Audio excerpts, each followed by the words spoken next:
I'm Maree Keenan, and I did a Bachelor of Nursing and a Graduate Diploma of Advanced Nursing in Nursing Administration. Originally I started studying at Trobe and was going to be a microbiologist, and realised that I'm probably a little bit more of a people person than that, and I knew that I wanted to make a difference in people's lives. I studied at the convent in Abbotsford, and that was an amazing place. The surroundings of the convent gardens was just beautiful. The head of school at that time was Professor Judy Parker. She was an amazing nursing leader. We had fantastic lecturers and, role models. That was really inspiring.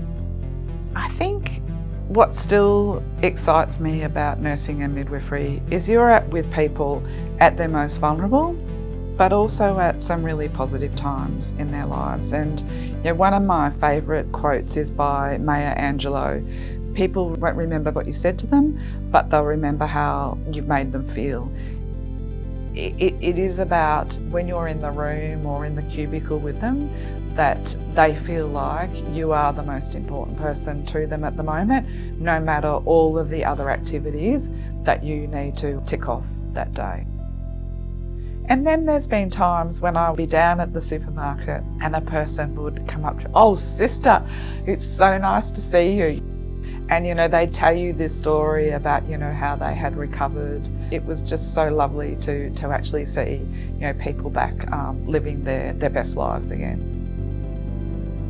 I was approached to take on the role as the Chief Nurse and Midwifery Officer back in 2016. Nurses and midwives are a very important factor in keeping our health system safe. Throughout the pandemic, one of the challenges was continuing with clinical placements for our nurses and midwives, and we knew that was important to not just keep the community safe, but also to make sure that we still had those students on their pathway to registration. So we worked very closely with the heads of the nursing and midwifery schools to maintain those clinical placements. When I look back to my early days as an executive, I was the only female on the executive team.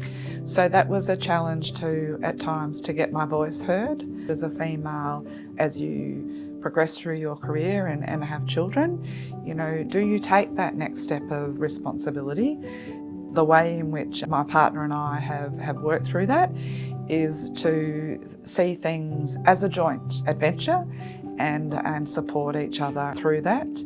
For anybody who's starting out in their careers, be kind to yourself. Nobody expects you to know everything, and nobody does know everything. If you had have told 18-year-old Maree, as she started as a student nurse, that she would end up the Victorian Chief Nurse and Midwifery Officer, I just couldn't have believed. But I'm so grateful for all the opportunities that I've had and the people that have had faith in me. I still strongly identify myself as a nurse.